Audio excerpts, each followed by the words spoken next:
Welcome back to the Kreiner Scoop, and we're at the midway point of the UFL season. It's going quick, and I know I said I'd be week to week, but you know, life happens and we're here now. But we got a lot to catch up on since we haven't been here since week 1, so what's been going on in the UFL? Let's check it out. And I guess there's no better place to start than where we left off, week 2, where first we had the Brahmas and the Showboats. At that point we were high on both teams, and we learned that we were right to be high on the Brahmas, not on the Showboats. More on that later. And we also had the Renegades and Battlehawks. Renegades stink, Battlehawks are good is what we learned there. And then pardon my dogs who are playing right at my feet, so you might hear them. But next games we had the Stallions at the Panthers.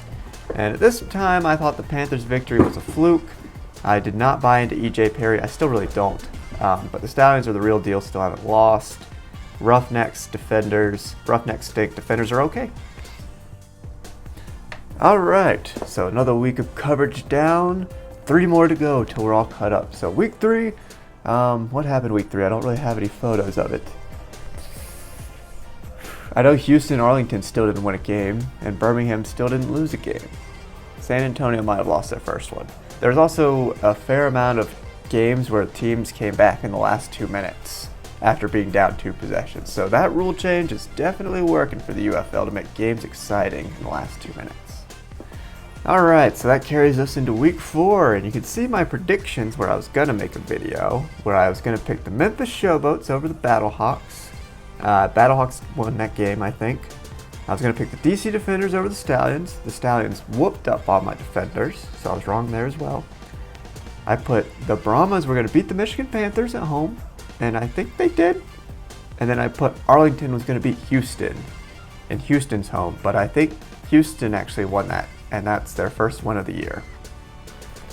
I might be misremembering that, correct me if I'm wrong, but I think that's where we're at after week 4. And that takes us into week 5, where I actually spent most of my time watching the NFL draft, aka the future pipeline of the UFL, if you will. So here we got Jared Verse. I'm sure we'll see him in the UFL at some point. The other thing I wanted to talk about is the NFL draft. You can watch it completely for free these days. Free streaming is incredible. Just throw that out there. And oh my goodness, it's Zach Wilson. Hello, traded to the Broncos. The only news you need to know from the NFL. Back to the UFL. And that brings us here to week 6. So we're halfway through the season. Well, and we pretty much know where we stand. Birmingham's going to make the playoffs. St. Louis is going to make the playoffs. It's looking like Michigan's going to make the playoffs pending a collapse. So Michigan and Birmingham on the USFL side, and what's the other XFL? San Antonio. So they're pretty much set pending a collapse. But let's look at the week 6 schedule and see what could change. Alright, so here you see my week 6 predictions fresh out of the oven, and I'm once again picking the Showboats. I don't know why I keep doing that, but Birmingham loses 1 game every regular season, it seems, to a bad opponent. It used to be Houston. I'm going to pick Memphis this time. Then we have the Houston Roughnecks at the St. Louis Battlehawks. Of course, St. Louis Battlehawks are going to win that game.